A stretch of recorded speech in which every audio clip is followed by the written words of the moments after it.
We've talked about Australia with you before as it relates to COVID, but I got to show you this. Here's the headline. Teenagers from this remote Northern Territory community were arrested after they escaped from the Howard Springs COVID quarantine facility. So, Pastor, the police recently set up checkpoints throughout the community in order to catch these three so-called fugitives. We've got some video of it. Here it is. This is not the Chick-fil-A line, the drive-through line. This is actually a checkpoint as authorities look for these really dangerous COVID criminals. I mean, it's Australia today, Pastor Gibson, but could this be America tomorrow? Well, these are three kids that I would be proud to be associated with. If these kids are looking for a pastor, I'll be their pastor because I think they're the future of Australia. I love them. I think they got black robe in their DNA.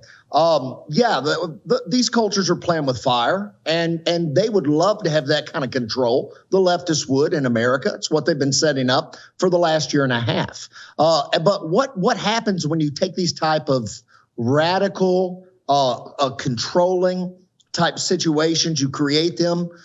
Ultimately, history shows that you create your own overthrow, because those are three kids jumping a fence today who have a lifelong changed perspective.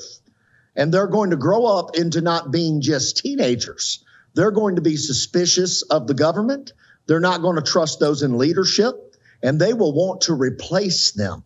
So it's these kind of actions that set the stage for a greater level of liberty and a greater level of freedom in a culture. I've really been embarrassed for my Australian brethren.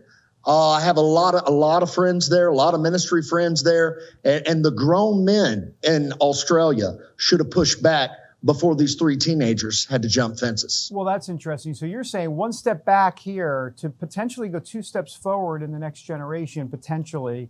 Not that we have to just lay down and take the one step back. I know that's not what you're saying and not what we should be doing. But what's in the water in Australia exactly? You talk about grown men, and maybe it's not just grown men in Australia, it's grown men here in America. We call them the beta males. I mean, but what's the deal? Why are they not pushing back more in Australia? I know there are some. I'm not saying there aren't, but what can be done, Pastor? I think it's 20, 30 years of programming to no longer be male, to be masculine is a sin, toxic masculinity. It's taking the beards away from America. And so Australia lost theirs. We need to bring back the rough male that's not afraid to lead, that's not afraid to fight in the parking lot. I'm not talking about doing anything crazy. I'm just talking about men being men. Yes. America was built on that.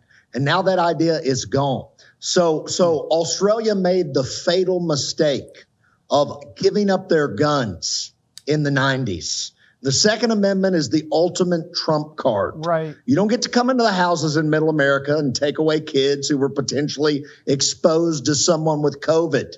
Do you want to know why? Those families are armed. Now, I'm not a proponent of violence. I'm a proponent of peace, but I am a proponent in the protection of your own household.